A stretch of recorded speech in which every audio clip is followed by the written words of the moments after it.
Hello, and welcome to our conversational video series with readers of Building Trust and Relationship. I am Kathy Jourdain. I am here with my partner, Jerry Nagel, and our guest, Delore Zimmerman. Delore has been a reader of our book. He sees the practicality of it, and today he's going to chat with us about who he is, the book overall, and how it applies to his work in Africa. Delore Zimmerman. I'm a native North Dakotan. I'm trained as a sociologist, and for the last 26 years, I've been the president and CEO of Praxis Strategy Group, and then for an economic development research and policy group. And then in 2009, we established Praxis Africa and in Ghana. And now we're in Liberia, Togo, Tanzania. I've learned a lot about how other people view the world.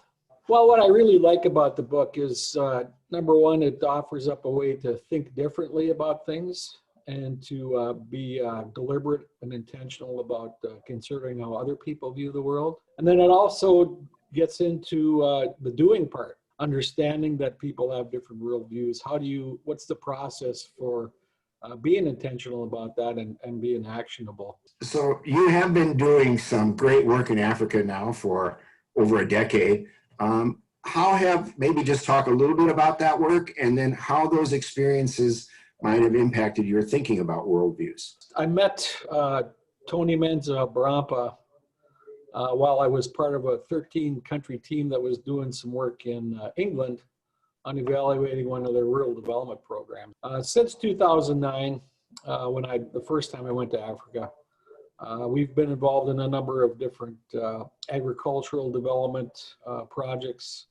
We've recently started an early childhood education center because I think that's really a strong foundation for any kind of development effort, is preparing kids for school. And we've just really branched out into a number of different areas. We've got cassava processing plant where we turn cassava into a shelf-stable food item that Ghanaians like, and I found out that West Africans like in general. What I'd say about that experience is that not only did I find out that we take a lot for granted in our world here. The way people view the way things are done are fundamentally different. I became a chief in 2011, so that introduced me to an entirely different way of doing things, both on the traditional level and then the more formal governmental situations. I guess I'm really fortunate I've not only been able to experience Africa on a professional level, but also on a very interpersonal, cultural level. I find it my own worldview shifting a little bit as you're talking about being a chief in an African country while you live in the United States. Yeah. What is your experience of that? Well, my experience is, I try and get there as often as I can to actually be with the people. And what they've told me is being a chief is like being married to the people. So it's Wow. lifelong. It's a lifelong appointment, if you want to call it that. Huh. First of all, I try not to impose my ideas on what they want to do. They have fundamentally different way of viewing their needs and visions for the future. So I've been very careful about that. Not that I haven't made a few mistakes along the way, but I try and figure out what they want and then try and help them do that in my professional capacity and the chieftaincy too.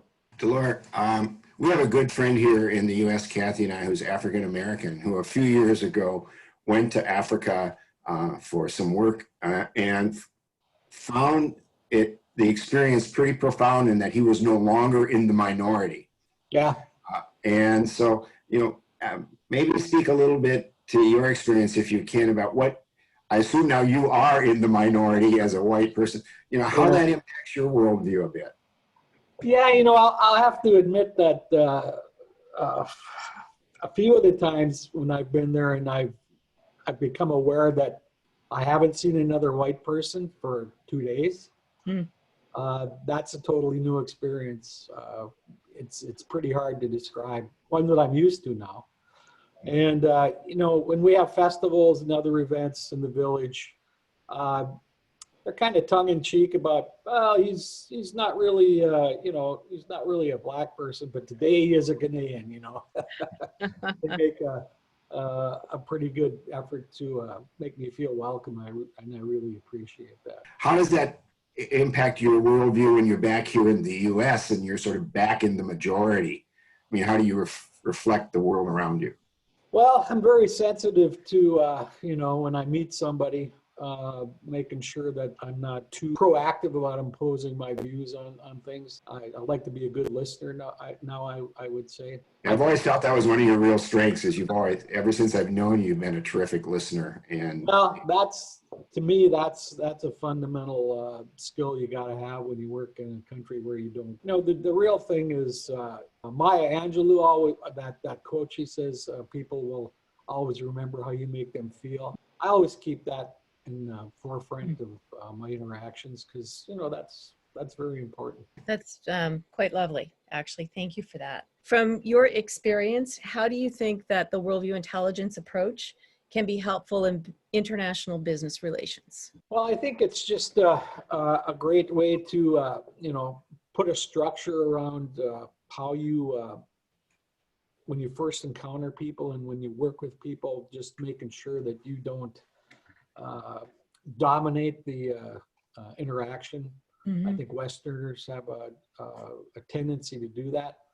In Africa, things are much more community, family, faith-oriented at the top of the, in the interactions than they are here. Here it's more, let's get things done. Let's do it this way. What are our objectives? Those relationships of community and faith and family are really, really important in almost everything you do. yeah, thanks, Delore. I really appreciate that. That was an element of the book we were trying to communicate, is sort of moving out of transactional space, which is sort of typical of Western society relationships, into one that's based more strongly on trust and relationship. Yeah. Particularly when things are changing so rapidly. So, I often get the comment that I'm humble compared to other Westerners that they've interacted with, and I guess that's just a reflection of my approach to be a good listener first, and then contribute where I can.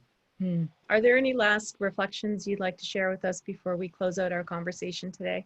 As I said in my book review, I'm just very appreciative of the way you've combined the abstract concepts with the practical aspects. I think that's a real accomplishment. And I think anybody who's in the development field in particular, from my standpoint, could benefit by applying those things on a regular basis. So that's kind of my overall feeling about it. Well, thanks much, Delore. We really appreciate your time this morning. Yeah, thank you for your reflections today. Yeah, thanks for having me. I really appreciate it.